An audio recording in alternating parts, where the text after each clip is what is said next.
ছোট ছেলেটি তার মায়ের ট্রিটমেন্ট করানোর জন্য যখন সকলেই সেই বড় বাড়িতে ঢুকছিল, সেও চুপি চুপি তাদের সঙ্গে ঢুকে যায়। আসলে সিইওর মায়ের দাবি কোনো সন্তান দত্তক নিতে হবে, নাইলে সিইওকে বিয়ে করতে হবে।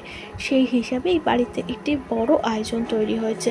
তবে সিইও হঠাৎই রেগে সেখান থেকে চলে যায়। সিইওর মা সেই টেনশনে আবারও অসুস্থ হয়ে পড়ে। ছোট্ট বাচ্চাটি তার হাতটি টেনে ধরে। যখন বাচ্চাটির মুখ দেখে, সিইওর মা পুরো অবাক হয়ে যায়। এ তো তার ছেলের মতো পুরোপুরি দেখতে। অ্যাসিস্ট্যান্ট এসে বলে, মালিক আমাকে মাফ করে দিন, একে এক্ষুনি আমি বাইরে পাঠিয়ে দিচ্ছি।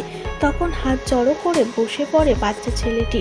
বলতে থাকে, আমার পাপা এ বাড়িতেই আছে। অবাক হয়ে যায় সিইওর মা।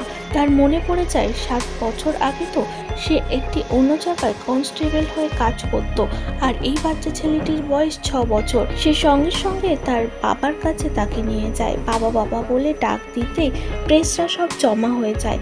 যখনও সিইও কিছুই বুঝতে পারছিল না। মা আসল পরিচয় দেয়। তার সমস্তটাই মনে পড়ে যায় পুরনো প্রেমিকের কথা, যেখানে একটা সময় কনস্টেবল হিসাবেই কাজ করত, নিজের সিইও পরিচয় লুকিয়ে এই বড় সিইও।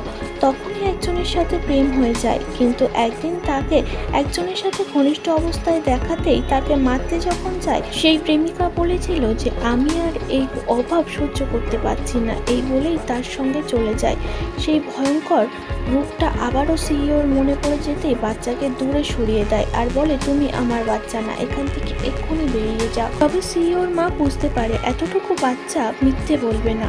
সে তাড়াতাড়ি তার অ্যাসিস্ট্যান্টকে বলে, এই বাচ্চার চুলের সাথে তার ছেলের কিছু একটি অংশ নিয়ে ডিএনএ টেস্ট করা হোক, আর তার মায়ের পরিচয় খুঁজে এক্ষুনি জানানো হোক। যখন ডিএনএ টেস্টের রিপোর্ট আসে, তখন পুরোপুরি মিলে যায় আর জানা যায় আসলে যার সাথে পালিয়েছিল তার প্রেমিকা, সে ছিল তার মেশো। সিইও বুঝতে পারে সে কত বড় ভুল করেছে।